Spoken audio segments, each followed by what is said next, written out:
قرآن کریم نے ہمیں بڑا سمپل نسخہ بتایا ہے، سمپل نسخہ ہے، من جاءکم بالحسنتی فلہ عشر امثالها، بڑی خوبصورت ایک ہی جملہ ہے، ایک ہی آیت ہے، بہت ہی مختصر آیت ہے، لیکن اس کے اندر مفاہیم کا سمندر چھپا ہوا ہے۔ قرآن کیا کہتا ہے؟ من جاء، تم میں سے جو بھی شخص آئے گا ہمارے پاس، چونکہ انا للہ و انا الیہ راجعون، ہم وہیں سے آئے ہیں وہیں پر پلٹیں گے، ہماری منزل وہی ہے، چاہے ہم مانے یا نہ مانے، چاہے ہم چاہیں یا نہ چاہیں، چاہے ہم ارادتاً سفر کریں یا غیر ارادی، جس کشتی میں ہم سوار ہیں، جس سے ہم نکلنے سے قاصر ہیں، وہ کشتی وہیں پر لے جا کر ہمیں لنگر انداز کر دے گی۔ ہم اس دنیا میں ہیں نا، اس زندگی میں ہیں نا، آپ چاہیں یا نہ چاہیں، آپ کے سفر کا رخ اسی منزل کی طرف ہے۔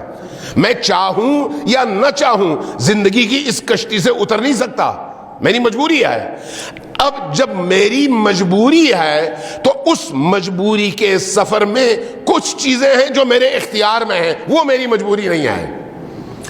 آنا میری مجبوری تھی، جانا میری مجبوری ہے، آنے میں مجھ سے کسی نے پوچھا نہیں، واپسی کے سفر میں بھی کوئی مجھ سے پوچھے گا نہیں، ڈاکٹر جاوید زیدی سے کسی نے پوچھا نہیں کہ موت دیں یا نہ دیں۔ آپ جب شکم مادر سے تشریف لا رہے تھے تو آپ سے یہ کسی نے نہیں پوچھا کہ ہم تمہیں بھیجیں دنیا میں یا نہ بھیجیں، آپ مجبور ہیں آنے میں بھی اور جانے میں بھی۔ لیکن یہ جس کشتی میں آپ کو بٹھا دیا گیا ہے، اس کشتی میں جو آپ کا سفر ہے، وہ سفر جس رخ پر ہے، اس رخ پر کشتی نے تو جانا ہے۔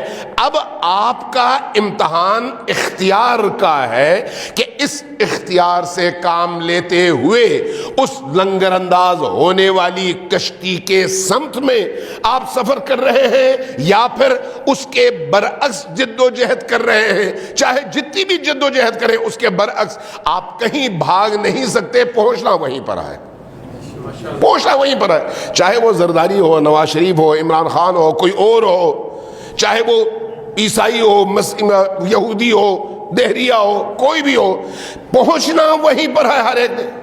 جب پہنچنا وہیں پر ہے تو اب امتحان کس چیز کا ہے؟ عقل کا، ارادے کا، کہ انسان آیا ارادتاً اس رخ پر چلتا ہے یا نہیں چلتا۔ اس ارادے کو ظاہر کرنے کے لیے اس آیت میں ہمیں متوجہ کیا گیا ہے، من جاء بالحسنتی فلہ عشر امثالها۔ جو شخص، ذرا صلوات بھیجیں پر محمد و آل محمد۔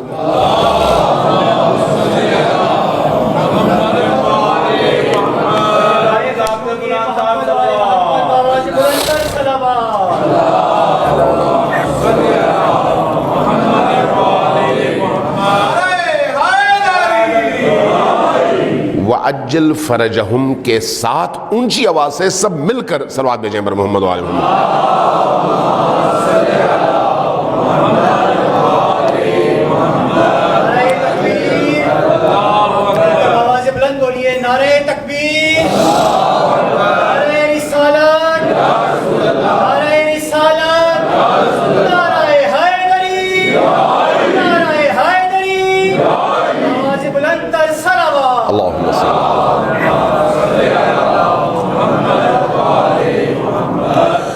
ذرا غور کیجئے گا اس آیت پر، کتنی پیاری، مختصر ترین لیکن مفہوم کے اعتبار سے ایک سمندر کی حامل آیت ہے۔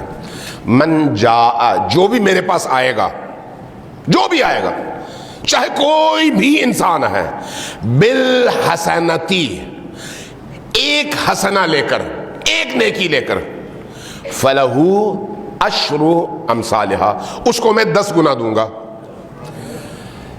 کیا قرآن کریم نے یہ کہا کہ جو بھی نیک عمل کرے گا اس کو دوں گا، یا قرآن کریم نے یہ کہا کہ جو بھی نیک عمل لے کر آئے گا اس کو دوں گا؟ توجہ ہے، قرآن کریم یہ کہہ سکتا تھا نا کہ جو بھی نیک عمل کرے گا، من عمل، جو شخص نیک عمل کرے گا، من فعل، جو بھی نیک فعل کا ارتکاب کرے گا، لیکن قرآن نے یہ نہیں کہا۔ کوئی مجبوری بھی نہیں تھی کہ یہ نہ کہے. کہا من جاء، جو لے کر آئے. یہ لے کر آئے کا مطلب کیا ہے؟ مطلب یہ ہے کہ ایک ہے میرا عمل، ایک ہے اس پورے سفر میں اس عمل کے نتائج کو میں اپنے وجود کا حصہ بنا کر اپنے آپ سے جدا نہ ہونے دوں، ہمیشہ میرے ساتھ ہو. اور اس کے نتیجے میں جب میں بارگاہ رب العزت میں پہنچوں تو وہ عمل یہاں پر رہ نہ جائے، میرے ساتھ آئے، میرے ساتھ وہاں پر پہنچے. قرآن کہتا ہے من جاء، جاء یعنی آیا. من جاء، جو شخص یہ نیکی لے کر میرے پاس آیا. اب لے کر آنے اور انجام دینے میں فرق کیا ہے؟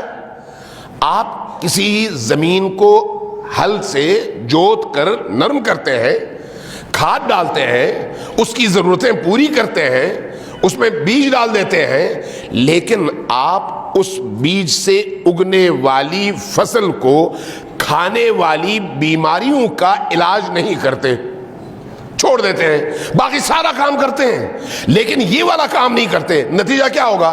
آپ نے ہل جوتا، آپ نے زمین خریدی، ٹھیک ہے، آپ نے اس کو نرم کیا، ٹھیک ہے، آپ نے اس کو پانی دیا، ٹھیک ہے، کیاریاں بنائی، ٹھیک ہے، ساری محنت آپ نے کر دی، اور آپ نے بیج بھی بو دیا اور پھر اس کا خیال بھی رکھا، بر وقت پانی بھی دیا.